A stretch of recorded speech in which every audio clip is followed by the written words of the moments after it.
A story is a kind of laboratory. In stories, the imagination explores what would happen in a given situation if a particular person acted in a certain way. Without our narrative imaginations, all but the most obvious possibilities would be invisible. We would live within established fact, unable to cope with change or to create anything new. Coaches help coachees fire up their narrative imaginations and use them systematically and constructively, picturing possible futures and working out how to reach whatever possible future they'd most like to inhabit. It's impossible to understand coaching without appreciating narrative, the way we grow up hearing stories and telling stories, how we use our ever-expanding facility with narrative to gain control over the episodes of our own lives. Even as toddlers, we put words together that help us figure out who will do what, when, and why. In the morning, I eat breakfast, and Mummy take me to nursery, and I play with friends. Even when we are very little, we enjoy making up fragments of story, and we enjoy hearing stories of strange adventures, stories with unexpected twists, and stories with images so vivid they will linger with us for days, or months, or years. The odd thing is that there is a relatively simple core dynamic shared by all stories in all their vast variety. There is always a central character, a protagonist or hero whose exploits the audience follow as if they were having the adventures themselves. The hero's actions are always driven by their sense of purpose, for there are always several possible outcomes, with some better than others.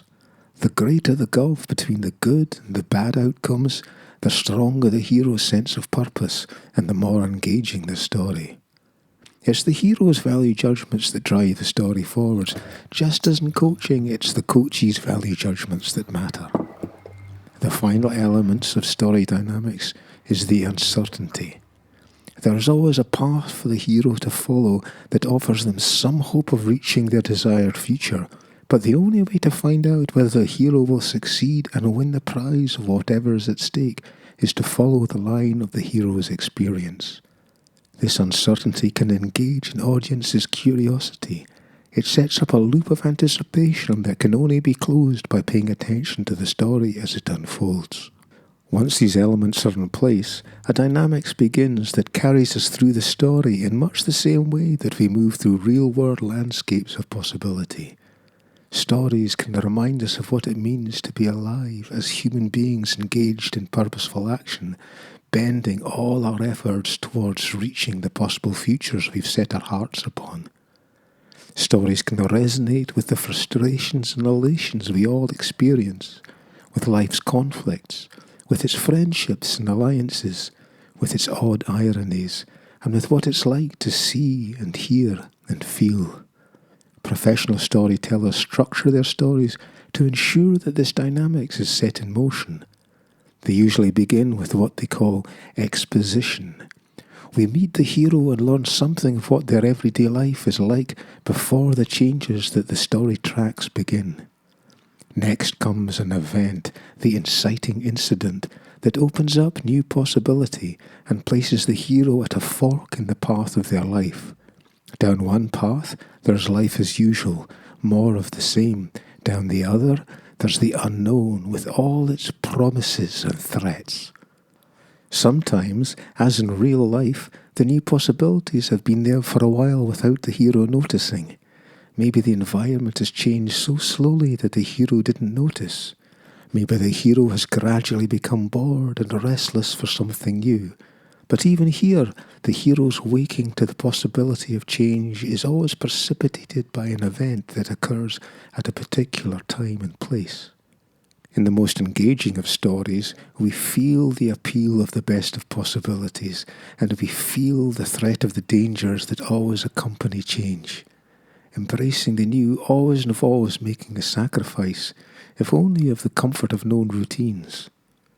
Once the hero overcomes their resistance to change, we follow them into the main body of the story and discover what happens once they have left their normal world behind. There are always obstacles to be overcome if the hero is to reach their goal. If there weren't, there would be nothing of a story, and as the narrative unfolds, we learn what happens as the hero faces one obstacle and then another.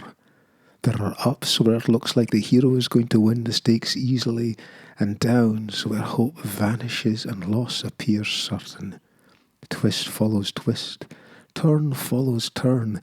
Every new scene provides an opening for curious things to happen, or for characters to appear, or to evolve. What happens can be funny or sad or exciting, or, as in real life, many things at once. But no journey lasts forever. A finishing line always comes into view that the hero might cross and win the prize they've been chasing, or definitively fail to cross, perhaps by running out of time, or by being defeated by an adversary, or by being thwarted by the difficulty of the task.